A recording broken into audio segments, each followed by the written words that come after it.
미국에는 많은 그런 건강 잡지들이 있습니다. 그 중에서 헬스라는 그런 건강 잡지가 있어요. 아시는지 모르겠지만, 그러니까 그 건강 잡지에서 세계 5대 그 건강한 식품을 정했습니다. 그 5대 건강 식품이 혹시 뭔지 아십니까? 맞추면 제가 거미배어를 드리도록 하겠습니다. 다 맞히는 분에 한해서. 뭘까요? 뭐라고 생각하세요? 첫 번째가 한국의 김치, 두 번째가 일본의 나또 아시죠? 그 콩을 숙성시킨 거. 세 번째가 인도의 그 콩이래요. 콩 하나가 있고, 그다음 네 번째가 어디냐면 그리스의 그 요구르트. 그리고 다섯 번째가 뭐냐면 스웨덴 아니 스페인의 그런 올리브유. 그죠? 저도 외우느라고 힘들었습니다. 이렇게 버벅거리는데 여러분들도 뭐 맞추느라고 힘드실 텐데. 근데 그 다섯 가지 음식 중에서 제가 보니까 세 가지가 다 어떤 음식이죠? 발효시킨 음식이에요. 숙성된 음식입니다. 역시 숙성된 게 건강하구나, 저는 그런 생각을 했어요. 근데 그러면서 제가 이거를 어떻게 또 이제 목자니까 또 영적인 걸로 연결하잖아요. 그래서 이런 생각을 했어요. 우리 크리스찬들에게도 성숙한 크리스찬이 있고 약간 아직 덜 성숙한 크리스찬이 있다. 숙성된 크리스찬이 있고 약간 덜 숙성된 그런 크리스찬이 있다. 근데 그 중에서 건강한 크리스찬은 누구라고요? 숙성된 크리스찬. 그래서 우리가 그러한 표를 가지고 있습니다. 여러분 다시 물어보겠습니다. 2013년 우리 교회 표가 뭐죠? 네, 숙성도 좋고 성숙도 좋고 성숙과 성장이에요. 저는 2013년을 맞아서 우리가 이웃을 향해서 뻗어나갈 수 있는 큰 문을 열어서 우리가 이웃을 향해서 나갈 수 있는 교회가 될 수 있기를 간절히 축원합니다. 뿐만이 아니라 또한 우리가 주님 안에서 날마다 주님을 닮아가며 주님 안에서 성숙할 수 있는 우리 모두가 될 수 있기를 간절히 축원합니다. 아멘. 그러면 우리가 어떻게 주님 안에서 성숙할 수 있습니까? 그 방법은 어디에 있을까요? 바로 말씀에 있습니다. 한번 말씀을 보실까요? 우리 에베소서 4장 13절 말씀입니다. 자, 함께 봉독하겠습니다. 시작. 우리가 다 하나님의 아들을 믿는 것과 아는 일에 하나가 되어 온전한 사람을 이루어 그리스도의 장성한 분량이 충만한 데까지 이르리니, 이것이 올해 2013년에 우리의 말씀이에요. 그죠? 표는 뭐라고요? 성숙과 성장. 그리고 우리의 말씀, 오늘 주신 말씀, 저것이 바로 에베소 4장 13절입니다. 자, 그러면 저기서 장성한 분량이라는 것이 원어로 보면 헬레키아입니다. 그 말이 장성한이라는 뜻도 있지만 원래는 성숙한이라는 뜻이 있어요. 그러면 우리가 성숙한 그리스도인이 된다는 것은 결국 누구를 닮아가는 거죠? 그리스도를 닮아가는 거잖아요. 그러니까 성숙한 그리스도인은 누가 성숙한 그리스도인이라고요? 딱 보면 그리스도인이 딱 생각나는 사람이 바로 성숙한 사람이에요. 제가 왜 살을 빼는지 여러분 이제 이해를 아시겠죠? 아마 제가 생각할 때 예수님 좀 날씬하셨을 것 같아요. 제가 노력하려고 닮아보려고 제가 그렇게 노력하고 있습니다. 딱 보면 하나님과 비슷하고 그리고 예수님과 비슷한 사람이 바로 성숙한 그리스도인이라는 거예요. 외모를 얘기하는 게 아니죠.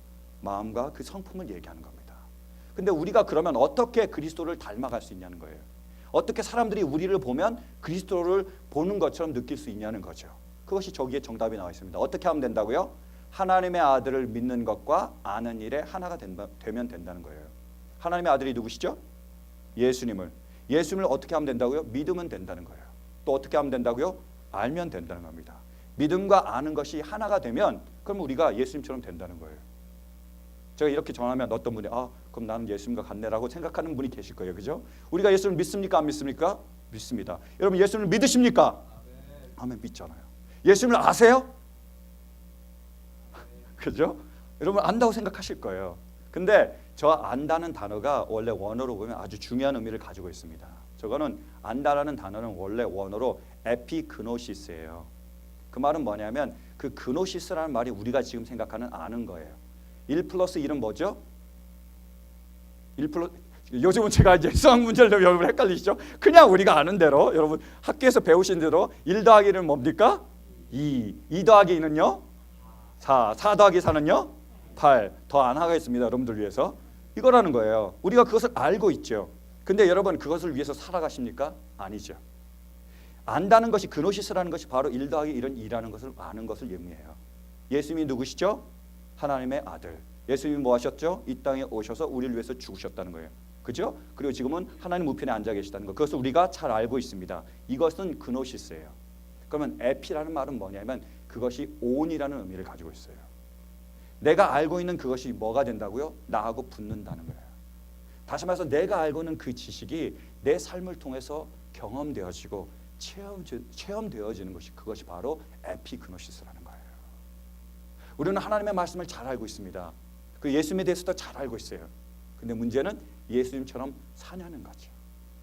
우리가 알고 있는 예수님을 알고 있는 그대로 예수님처럼 살아가는 것이 바로 에피그노시스입니다. 우리가 예수님처럼 살아갈 때 예수님과 같은 사람이 될 수 있다는 거예요. 사랑하는 성도 여러분, 이제부터 예수님을 닮아가는 우리 모두가 될 수 있기를 간절히 축원합니다.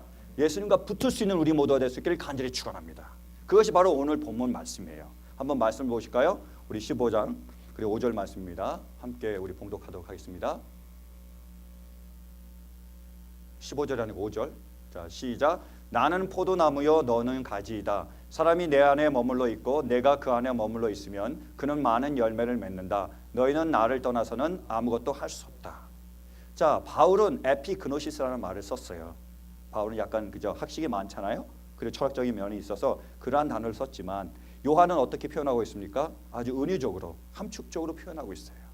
누가 계시다고요? 예수님이 계시다는 거예요. 우리는 뭐라고요? 가지라는 거예요. 우리가 열매를 맺으려면 어떻게 해야 된다고요? 붙어 있어야 된다는 거예요. 떨어져 있으면요 절대로 열매를 맺을 수 없다는 거예요.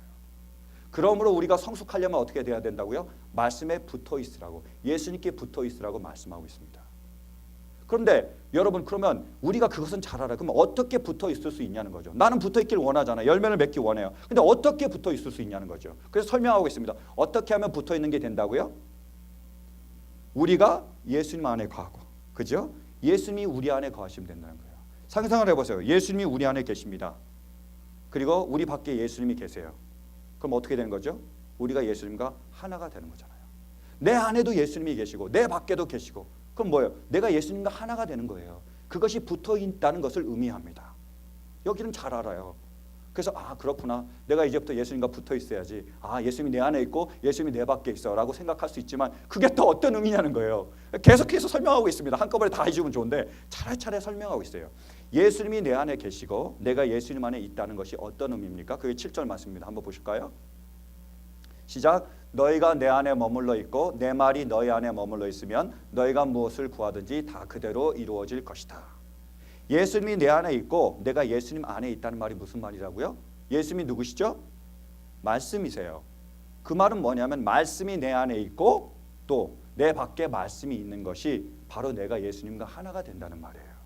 그 말이 무슨 말이냐면, 여러분, 예수님께서 우리에게 뭐라고 말씀하셨죠? 너희가 섬김을 받으려거든 어떡하라고요? 먼저 섬겨라 말씀하셨어요. 그 말씀이 우리 안에 있습니까 없습니까? 있다는 거예요. 모르세요? 모르셨더라도 지금 제가 얘기했으니까 다 아시잖아요. 그 말씀이 지금 어떻게 된 겁니까? 우리 안에 들어와 있어요. 내가 먼저 섬김을 받으려거든 내가 먼저 섬기라는 그 말씀이 우리 안에 들어와 있습니다. 근데 이 말이 어떻게 된다고요? 밖으로 나와야 된다고요. 근데 어떨 때 나오죠? 내가 순종할 때 나온다는 거예요. 아무리 귀한 생명의 말씀이 내 안에 들어와도 이 말씀이 내 삶하고 온이 되지 않으면 어떻게 된다고요? 그것이 떨어져 있다는 거예요. 섬기라는 말씀이 내 안에 들어왔어요. 그래서 내가 그 말씀대로 순종했습니다. 섬겼어요. 그럼 내가 지금 어디에 머무는 거죠? 섬기라는 말씀 안에 머물러 있는 거잖아요. 섬기라는 말씀이 내 안에 들어왔습니다. 근데 나는 안 섬겨요. 그럼 내가 섬김 안에 있습니까? 섬김 밖에 있습니까? 밖에 있다는 거예요. 이것을 말씀해 주고 계십니다. 포도나무가 있어요. 말씀이 있어요. 이 안에 거하라는 것은 주님의 말씀이 있으면 그 말씀 안에 우리가 들어가 있으면 우리가 주님 안에 거한다는 거예요. 근데 주님은 말씀하시는데, 섬기라고 말씀하시는데, 우리에게 대접하라고 말씀하시는데, 오리를 가르거든 심리까지 가라고 말씀하시는데 나는 그렇지 않으면 어떻게 됐다고요? 말씀 밖에, 또 누구 밖에요? 주님 밖에 결국 떨어진 가지라고 말씀하시는 거예요. 그것은 성숙한 그리스도인이 아닙니다. 성숙한 그리스도인은 뭐라고요? 주님이 말씀하시면 그 말씀대로 순종하는 거예요. 주님의 말씀과 내가 붙으면 어떻게 됩니까? 말씀과 내가 하나가 되는 거예요. 내 안에 말씀이 있습니다. 내가 그 말씀대로 순종하면 내 밖에 뭐가 나오죠? 말씀이 나오는 거예요. 나는 없어지고 말씀만 남는 겁니다. 똑같은 겁니다. 내 안에 예수님이 계세요. 그리고 내 밖에 내가 예수님 말씀에 순종하면 누가 나옵니까? 예수님이 나오시는 거예요. 그러면 누구만 남는 거죠? 예수님만 남는 거예요. 사도 바울은 이 하나됨의 신비를 우리에게 잘 얘기하고 있습니다. 그분은 그것을 아셨어요. 그래서 갈라디아서 2장 20절은 이렇게 얘기합니다. 뭐라고요? 내가 그리스도와 함께 십자가에 못 박혀 죽었나니 나는 죽었다. 이제 내가 산 것은 뭐예요? 내 안에 계신 그리스도께서 사신 것이다. 누가 계시다고요? 내 안에? 그리스도께서 계시다는 거예요. 그래서 이제 내가 육체 가운데 사는 것은 나를 사랑하사 나를 위하여 자기 몸을 버리신 하나님의 아들을 믿는 믿음 안에서 사는 것이라. 내 안에 지금 그리스도가 계셨다는 거예요. 그래서 나는 죽었어요. 그럼 밖에는 누가 나온다고요? 그리스도가 나오신다고. 이것이 바로 하나됨의 신비를 바울이 얘기하는 거예요. 아주 간단한 겁니다. 뭐라고요? 말씀을 하시면 내가 그 말씀대로 따르면 누가 나타난다고요? 예수님이 나타나신다는 거예요. 너희가 내 계명을 가지고 지키는 자라야 나를 사랑하는 자니 나를 사랑하는 자는 내 아버지께 사랑을 받을 것이요 나도 그를 사랑하여 그에게 나를 나타내리라 하셨단 말이에요. 우리가 하나님의 말씀이 있으면 그 말씀대로 순종하면 이제는 나는 간데없고 누구만 남습니까? 예수님만 남는 거예요. 그것이 예수님의 삶이셨습니다. 예수는 이 땅 가운데 오셔서 무엇으로 오셨죠? 말씀으로 오셨습니다. 왜냐하면 그분은 이 땅에 오셔서 하나님의 말씀 그 뜻대로 사셨기 때문이에요. 예수님 이 땅에서 자기 뜻대로 사셨습니까? 하나님의 뜻대로 사셨습니까? 하나님의 뜻대로 사셨잖아요. 나는 내 뜻을 하나도 하지 않았다는 거예요.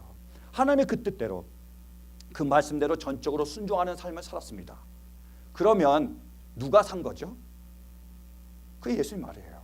내가 이 땅 가운데서 나를 위해서 전혀 살지 않았다. 하나님의 말씀 그 말씀대로만 살았다. 그러면 이 땅에서 내가 사는 거는 나 같지만 결국에 사신 분은 누구라고요? 하나님이시라는 거예요. 하나님께서 나를 통하여 사셨다는 거죠. 그러니까 나를 본 자는 누구를 본 자라고요? 하나님을 본 자라고 말씀하신 겁니다. 하나님과 예수님이 하나신 거예요. 하나님께서 이 땅에 오셔서 사셨더라도 어떻게 사셨을 거예요? 예수님처럼 사셨을 거라는 거죠. 그것이 하나됨입니다. 하나되면 우리가 뜬구름 잡는 것처럼 저 멀리 그래 하나 됐을 거야 그런 게 아니라는 거예요. 하나님의 말씀이 있는데 주님의 말씀이 있는데 그 말씀을 내가 따르면 순종하면 그 말씀이 내가 되고 내가 그 말씀이 된다는 거예요. 정말로 우리에게 은혜롭고 감격적인 게 뭐냐면요. 우리에게 주님의 말씀이 계세요. 근데 우리가 그 말씀대로 살면 어떻게 된다고요? 나를 통해서 예수님이 나타난대요. 사람들이 우리를 통하여 누구를 보게 된다고요? 예수님을 보게 된다고 말씀하고 계십니다. 우리를 통해서 예수님을 볼 수 있는 그러한 신앙인이 바로 성숙한 숙성된 그리스도인이라는 거예요. 그러므로 주님은 우리에게 명령을 지키는 자가 되라고 말씀하고 계십니다. 사랑하는 성도 여러분, 성숙한 그리스도인이 되고 싶으십니까? 그리스도인과 닮은 그리스도인이 되고 싶으십니까? 그렇다면 주님의 말씀 그대로 순종할 수 있는 우리 모두가 될 수 있기를 간절히 바랍니다. 근데 주님이 주시는 계명이 뭐죠? 우리 성경은 몇 권입니까? 66권. 똑똑하세요. 너무 사랑스럽습니다. 66권. 수많은 말씀들이 거기에 다 구절들이 기록되어 있었습니다. 근데 그 모든 구절들을 다 줄여서 딱 한 구절로 그것을 요약해라. 그러면 여러분들은 어떤 구절을 선택하시겠어요? 구절이라고 그러는데 또 단어 얘기하시는 분이 계세요. 그죠? 문장 아니면 구절, 요절. 어떤 요절이 모든 성경을 하나로 요약한 여러분 요절이라고 생각하십니까? 저는 요한복음 3장 16절이라고 생각해요. 한번 보실까요? 요한복음 혹시 외우실 수 있습니까? 한번 테스트 해보겠습니다. 시작.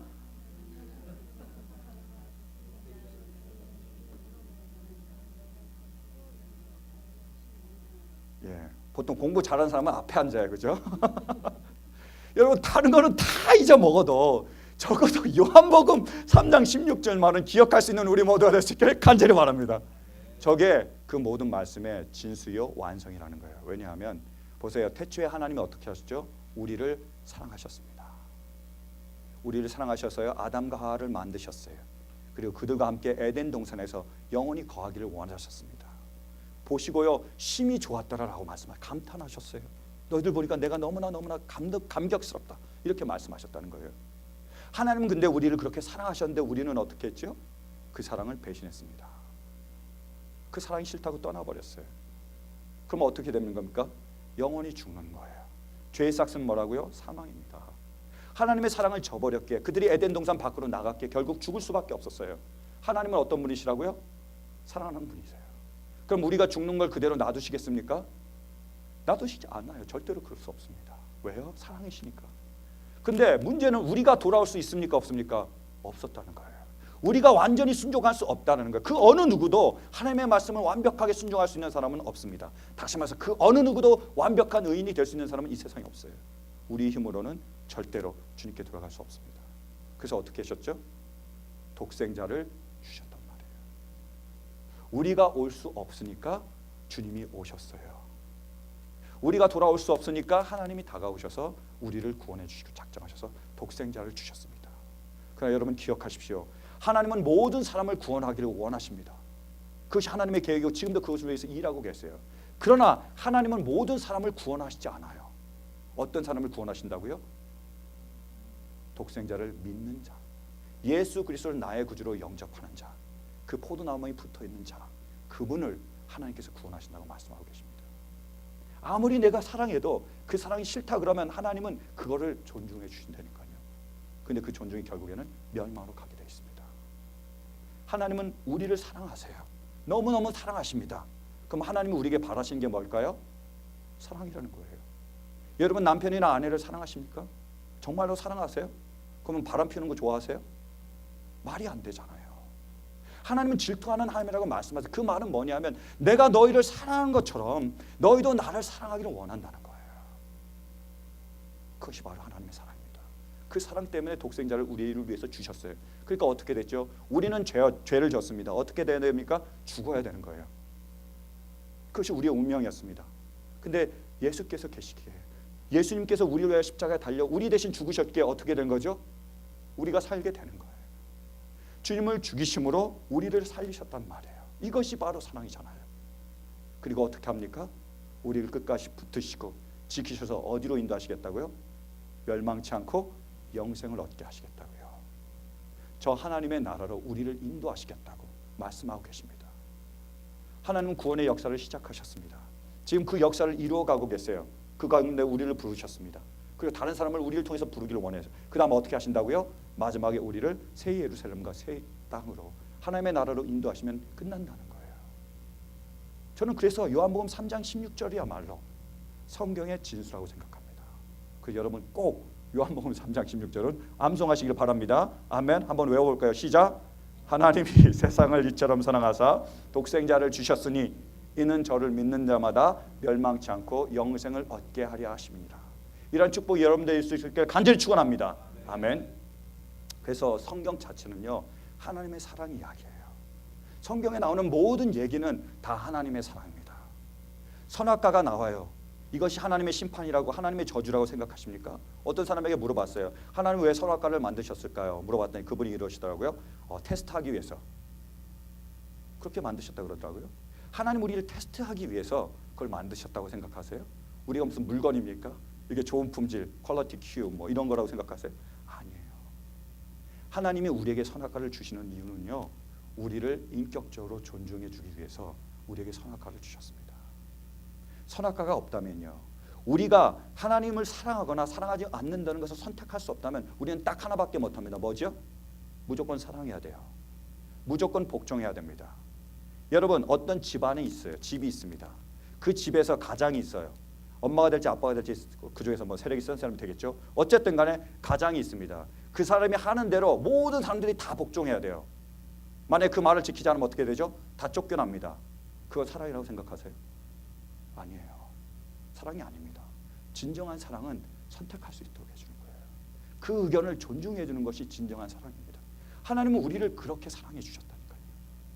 하나님께서 우리에게 선택권을 주셨기 때문에 하나님이 어떤 희생을 저지른지 아세요? 어떤 희생을 감수하시는지 아십니까? 우리가 하나님을 배신했어요. 뿐만이 아니에요. 우리가 하나님을 무시합니다. 우리가 하나님을 멸시했어요. 그리고 하나님을 죽였습니다. 독생자 예수를 죽였잖아요. 하나님은 아셨단 말이에요. 전지전능 하나님께서 그걸 아셨어요. 우리가 그 선택권을 주면 하나님을 배신하고 떠날 것을 아셨습니다. 아셨어요. 그리고 우리가 그 선택권을 주면 하나님을 무시하고 멸시할 것도 아셨어요. 그리고 독생자 예수를 죽일 거라는 것도 알고 계셨습니다. 그럼에도 끝까지 믿고 우리를 존중해 주시고 우리에게 너희가 자원해서 너의 기꺼운 마음으로 돌아오기를 기다리고 계셨다는 거예요. 그것이 사랑 아닙니까? 그것이 존중 아닌가요? 하나님은 선악과를 통해서 우리를 사랑하셨습니다. 뿐만이 아니에요. 여러분 하나님은 지옥을 통해서 우리를 사랑하셨습니다. 많은 사람들은 지옥을 잘 이해를 못해요. 아니 하나님께서 왜 지옥을 만드셨나? 어떤 뭐 목회자 중에 한 사람은 그런 말을 썼습니다. 그 다음에 이제 목회를 그만뒀지만 하나님은 우리를 너무 사랑하셨기 때문에 지옥을 안 만드셨다 그랬대요. 전혀 그것은 하나님의 사랑을 이해하지 못하는 사람입니다. 여러분 만약에요 우리 가운데 하나님께서 지옥을 만드시지 않으셨다면 어떤 결과가 있을지 아세요? 우리의 지금 사는 삶이 지옥이 될 겁니다. 그걸 아셔야 돼요. 하나님께서 죄가 있으면 그것을 벌하지 않으시면 어떻게 된다고요? 모든 사람들이 죄짓게 된다는 거예요. 여러분 운전 좋아하시죠? 운전하시다가 너무 기분이 좋으면 어떻게 되죠? 밟습니다. 오버돼요. 그죠? 그러다가 경찰차가 쫙 보이면 어떻게 되죠? 두려움에 떨게 되잖아요. 저도 2번 딱질 떴는데 다 과속으로 딱질 뗐습니다. 경찰차 오면 저도 놀래요. 프리에 달리다가 갑자기 불이 콱 밟습니다. 그 경찰차가 우리가 범죄를 저질렀을 때 잘못했으면 어떻게 되죠? 두려운 존재가 되는 거예요. 그래서 우리가 어떻게 합니까?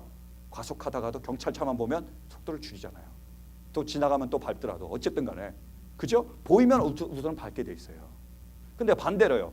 여러분 집에 강도가 들어왔습니다. 그때 누가 제일 반갑겠어요? 경찰이 제일 반갑잖아요. 왜요? 경찰이 우리 가족을 보호해 주잖아요. 법이 우리를 보호해 주는 겁니다. 법이 없다면 하나님의 공의가 없다면요. 이 세상은 지옥으로 변하고 말아요. 여러분 폭동을 경험해 보시잖아요. 지금 잘 보고 계시잖아요. 그런 세상으로 변하고 맙니다. 하나님은 우리를 보호하시기 위해서 우리를 지키시기 위해서 그런 공의를 정해 주셨어요. 죄를 지으면 벌을 받겠다는 엄중한 법을 세워주셨습니다. 그것이 하나님의 공의입니다. 공의가 없는 것은 사랑이 될 수 없어요. 마찬가지로 또한 하나님이 우리를 사랑하셔서 우리에게 그 다음 뭐를 베풀어 주셨죠? 죄가 있는 곳에 은혜가 있다는 거예요. 우리가 죄를 지어서 결국 죽을 수밖에 없지만 우리는 감옥에 가야 되지만 누가 대신 감옥에 가셨다고요? 예수님께서 감옥에 가셨습니다. 우리는 죄를 지어서 우리가 사형수가 되어야 되지만 누가 대신 죽었다고요? 예수님께서 죽으셨어요. 은혜가 없는 것은 사랑이 아닙니다. 이것은 옳은 거야, 이것은 그런 거야. 우리가 잘 나눌 수 있어요. 그것이 필요합니다. 그러나 모든 사람들에게 이것은 옳고 이것은 그르고 이것을 나눈다면 흑백으로 다 나눈다면 그것은 사랑이 될 수 없어요. 그건 은혜가 아닙니다. 하나님이 만약에 우리의 죄를 제대로만 심판하셨다면 이 자리에 올 수 있는 사람은 하나도 없습니다. 이 자리에 나온 우리 모두는 다 하나님의 은혜를 받은 사람들입니다.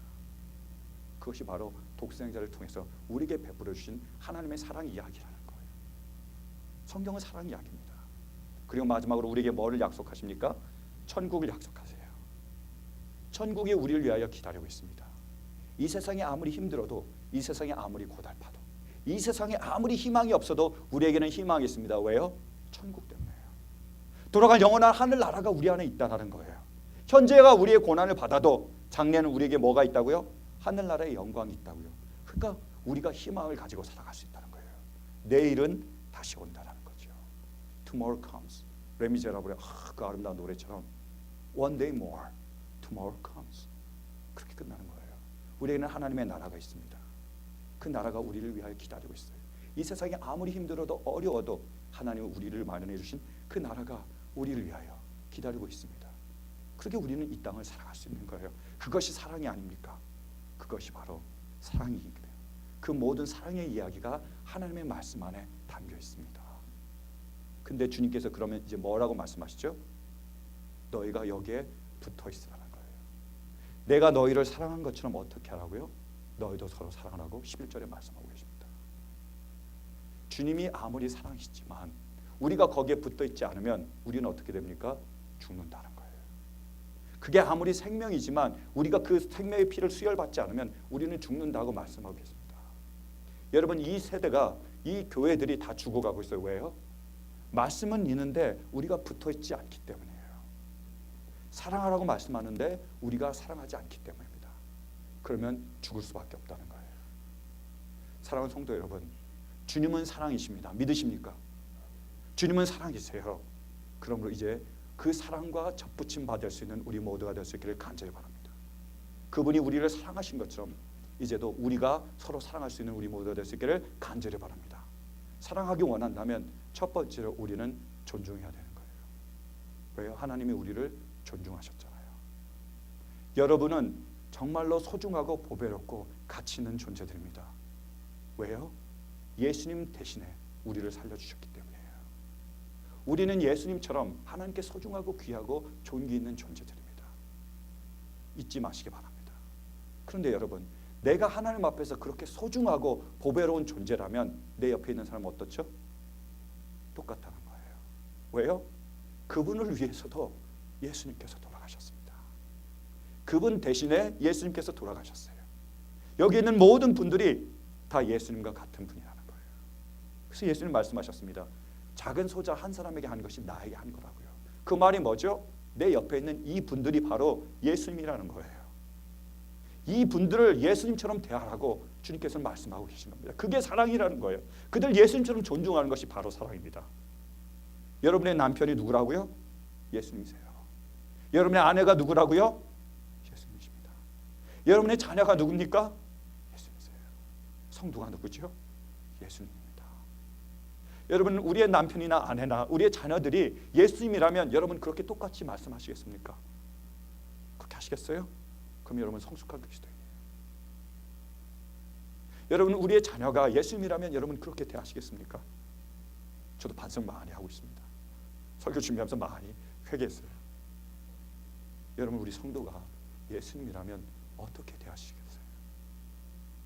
우리 옆에 있는 우리 모든 그런 이웃들을 예수님처럼 존중할 수 있는 우리 모두가 될 수 있기를 간절히 바랍니다. 두 번째로 사랑하는 뭐라고요? 공의입니다. 잘못된 길을 가고 있으면 그것을 바로 잡아줘야 돼요.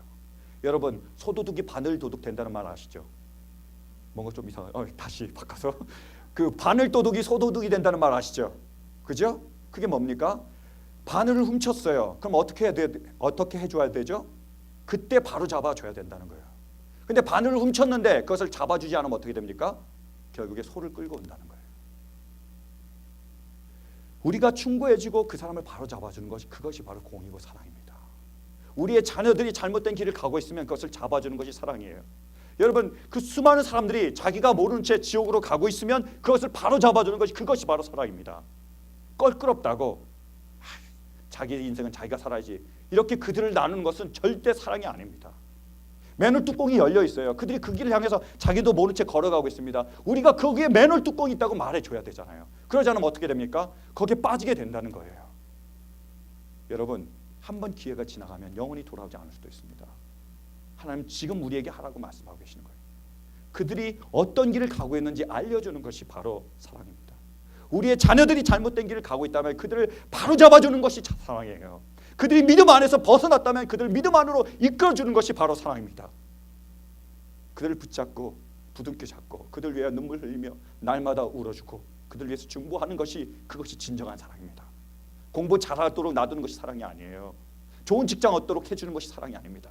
또 사랑이 가장 중요한 부분이 될 수 있지만 더 중요한 것이 뭡니까? 그들의 영혼을 구원할 수 있는 것, 그 영혼을 위해서 그들이 잘못된 길로 가고 있다고 말해줄 수 있는 것, 그것이 공의이며 그것이 사랑입니다. 이렇게 우리가 서로 사랑할 수 있기를 간절히 바랍니다. 세 번째로 우리가 사랑하기 위해서는 어떻게 해야 된다고요? 내가 피를 흘려야 된다는 거예요. 누가 죄를 졌죠? 내가 졌어요. 누가 죽었습니까? 예수님이 돌아가셨어요. 내가 피를 흘려야 되지만 누가 흘리셨다고요? 예수님이 피를 흘리시는 것. 이 은혜가 사랑입니다. 그래서 저도 은혜를 실천하려고 많이 노력하고 있어요. 제가 보니까 우리 아이들이요, 저를 존중하지 않는 것 같아요.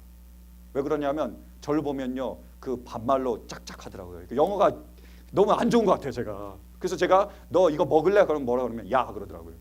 옛날에 예스는 좀 나은 것 같아요. 근데 야 그래요. 무슨 사람이 놀리는 것 같도 아니고. 그래서 너 그 옷 입어라 그러면 야 그래요. 제가 그거를 하도 고치려고 많이 노력을 했습니다. 잘 안 고쳐지더라고요. 계속 얘기해도 차라리 예스 해라 아니면 네 해라 몇 번 얘기도 안 고쳐져요. 그래서 제가 방법을 하나 마련했습니다. 뭔지 아세요? 제가 존댓말을 써야 되겠다는 생각을 했어요. 내가 존댓말을 쓰면 얘네들이 존댓말을 배우지 않을까. 존중에 여러 가지 단계가 있을 겁니다. 근데 내가 그들을 왜 존댓말을 쓰냐면 내가 그들을 존중하기 때문에, 우리 자녀들을 존중하기를 원하기 때문입니다. 그리고 그들이 다른 사람을 존중하기를 원하고 있어요. 나한테 야도 기분이 안 좋은데 다른 사람에 가서 뭐 얘기하면 야, 그다음에 뭐 영어 이름을 부르잖아요. 그 우리 그 사모님이 그러시더라고요. 자기 이름 뭐냐고 What's your name 이렇게 물어봤더니 자기가 뭐 이렇게 오형이라고 얘기했대요. 그랬더니 나중에 혜영 이럴 때 너무 안 좋았대요. 그래서 저는 우리 자녀들에게 존댓말을 가르치기를 원해요. 그래서 제가 먼저 존댓말을 쓰기를 원합니다. 얘네들이 들어야지 그 다음 쓸 수 있잖아요. 가정에 위계 질서가 잘 서 있고 부모를 존중하는 집을 가보세요. 반말 안 써요. 옛날에도 우리의 미국의 가정은 정말로 그 서로 존중하며 또 부모님을 존중하는 그런 사회였습니다. 그래서 그 말 가운데 비록 높임말은 아니지만 비슷한 말들이 있었어요. 그 중에 하나가 sir, 그리고 ma'am, would you, could you예요. If you don't mind, 그런 표현들을 썼습니다. Will you, can you, do it 이렇게 안 한다는 거예요. 여러분 지금 한국에 그런 그 가보십시오. 그 한국에 뭐가 있습니까? 집안들이 있잖아요. 그 집에서 어떤 말을 쓰죠? 함부로 말하는 거예요. 그렇죠? 그것은 하나님이 원하시는 것이 아닙니다. 여러분 누가 먼저요? 우리가 먼저 피를 흘리기를 원합니다. 내가 먼저 물 한 잔 갖다 주고, 그렇죠? 내가 먼저 손해를 보는 것, 그것이 진정한 사랑인 줄로 믿습니다. 사랑하는 성도 여러분, 우리가 먼저 용서하며 우리가 먼저 섬길 수 있는 우리 모두가 될 수 있기를 간절히 바랍니다. 여기에 희망이 있습니다. 그렇게 하면 뭐가 생긴다고요? 천국이 기다리고 있다는 거예요. 내가 하나님 안에서 하나님 말씀 안에서 사랑하면 내 안에 천국이 임합니다. 기쁨을 주시겠다고 하나님께서 약속하고 계세요. 여러분 한번 그 말씀대로 사랑해 보십시오.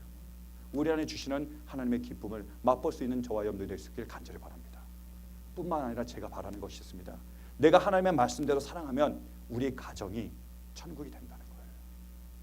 내가 먼저 섬기고 내가 먼저 선을 보고 내가 먼저 용서하면 우리 가정이 천국이 될 줄로 믿습니다. 내가 사랑하면 교회가 천국이 되는 거예요. 내가 사랑하면 이 나라가 천국으로 가까워질 수 있습니다. 그러므로 주님은 우리에게 서로 사랑하라고 말씀하셨어요. 주님이 계셨기에 우리에게 뭐가 있습니까? 천국이 있는 거예요. 우리의 사랑이 있다면 우리 가운데도 천국이 임할 줄로 믿습니다. 그러므로 사랑하는 성도 여러분, 예수님이 우리를 사랑하셨던 것처럼 우리도 서로 사랑할 수 있는 우리 모두가 될 수 있기를 간절히 축원합니다. 이제 말씀을 맺겠습니다. 여러분, 주님은 살아계십니다. 지금도 역사하고 계시고 우리를 통해서 놀라운 일을 이루기를 원하고 계십니다. 그런데 주님은 우리를 존중하세요. 함부로 강제적으로 우리를 변화시키려고 하지 않으십니다. 우리에게 지금 말씀하고 계세요. 나에게 접붙임을 받겠느냐고 말씀하고 계십니다. 그분이 아무리 능력이지만 우리가 붙어있지 않으면 우리는 그 능력을 체험할 수 없습니다. 그분이 아무리 생명이지만 우리가 거기에 접붙임되지 않으면 우리는 생명을 체험할 수 없어요. 그분이 아무리 우리에게 천국을 준비해 주셨지만 마련해 주셨지만 우리가 거기에 접붙임바 되지 않으면 우리는 천국을 경험할 수 없습니다. 사랑하는 성도 여러분, 이제 주님과 붙을 수 있는 우리 모두가 될 수 있기를 간절히 바랍니다. 그노시스의 신앙에서 에피그노시스의 신앙으로 나아갈 수 있는 우리 모두가 될 수 있기를 간절히 바랍니다. 우리 안에 주님의 말씀이 있다면 이제는 그 말씀대로 순종하며 우리 밖으로 주님의 말씀이 나올 수 있기를 간절히 바랍니다. 우리를 통하여 사람들이 주님을 볼 수 있게 되기를 간절히 축원합니다. 우리를 통하여 우리 가정이, 우리의 교회가, 이 나라들이, 내 자신이 하나님께 영광 돌리는 하나님의 천국이 될 수 있기를 간절히 소망합니다. 우리 함께 기도하시겠습니다.